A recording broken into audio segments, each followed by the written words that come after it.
નમસ્કાર ખેડૂત મિત્રો, તમે જોઈ રહ્યા છો વીટી ખેડૂત મિત્રોની યુટ્યુબ ચેનલ। તો મિત્રો, આજના આ વિડીયોની અંદર આપણે કપાસ બજાર ભાવની સંપૂર્ણ માહિતી મેળવશું।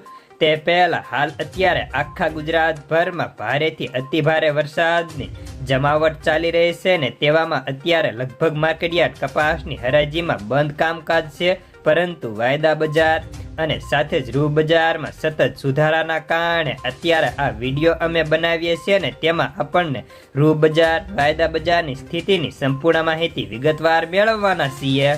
તો મિત્રો, સૌપ્રથમ તો વાયદાથી શરૂઆત કરીએ તો છેલ્લા 20 વર્ષમાં ક્યારેય ન થયો હોય તેવો ખોળ બજારનો વાયદો અત્યારે પહોંચી ગયો છે અને આગામી સપ્ટેમ્બર મહિનાનો વાયદામાં ગઈકાલે 200 રૂપિયાના સુધારા સાથે વાયદો 3517 રૂપિયાની સપાટીએ પહોંચ્યો હતો।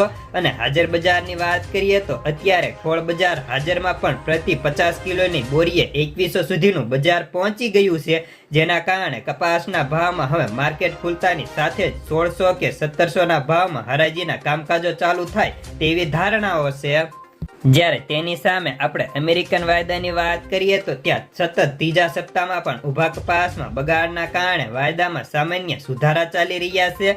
સાથે જ આપણે MCX ની વાત કરીએ તો MCX સપ્ટેમ્બર વાયદામાં પણ ગઈકાલે 400 પોઈન્ટ વધીને વાયદો હવે 58,020 રૂપિયાની સપાટીએ પહોંચ્યો છે।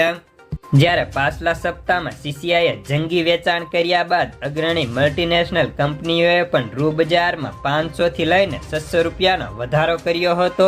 CCIનું રૂ સોમવારે એક જ દિવસની અંદર 1.25 લાખ ગાંસડી વેચાણ થયું હતું, જેના કારણે CCIએ સતત રૂ બજારમાં સુધારો કરતી જાય છે ને અત્યારે 28 મીમી અને તેના ભાવની વાત કરીએ તો 58,800 રૂપિયા કરી નાખ્યા છે। તે છતાં પણ દરરોજ 1 લાખ કરતાં વધારે ગાંસડી CCI વેચી રહી છે। જ્યારે હવે અત્યારે કપાસના ભાવની વાત કરીએ તો અત્યારે માર્કેટયાર્ડ બંધ છે, પરંતુ કપાસના ભાવ તેની ક્વોલિટી મુજબ 1500 થી લઈને 1600ની વચ્ચે ચાલી રહ્યા છે। અને સાથે જ ખેડૂતોને ગામડે બેઠા જે ખેડૂતોએ સંગ્રહ કર્યો છે તેમને 1600 સુધીના ભાવ ઓફર પણ કરાય છે, છતાંય હજી ખેડૂતોની વેચવાલી નથી ને હવે નવી આવકની વાત કરીએ તો આગામી એકાદ મહિનામાં નવી આવકો ચાલુ થાય ને જો વરસાદ વિલંબ કરે અને વરસાદ ન આવે તો એકાદ મહિનામાં આવકો ચાલુ થાય, નહીતર આપણે ત્યાં પણ ઊભા કપાસમાં હવે બગાડની સ્થિતિ ઊભી થઈ રહી છે। જ્યારે જો વિદેશની થોડી ટૂંકમાં માહિતી મેળવીએ તો અમેરિકામાં કપાસના ઊભા પાકની સ્થિતિ સતત ત્રીજા સપ્તાહમાં બગડતા હવે રૂમાં બમ્પર પાકનો અનુભવમાં હવે ગાબડું પડવાની શક્યતાઓ વધી રહી છે, જેના કારણે છેલ્લા સપ્તાહ દરમિયાન ન્યુયોર્ક કોટન વાયદામાં તમને સુધારો જોવા મળ્યો હતો અને હજી જો બગાડની સ્થિતિ ઊભી થાય તો હજી પણ ન્યુયોર્ક કોટન વાયદામાં સુધારાની શક્યતાઓ વધી શકશે।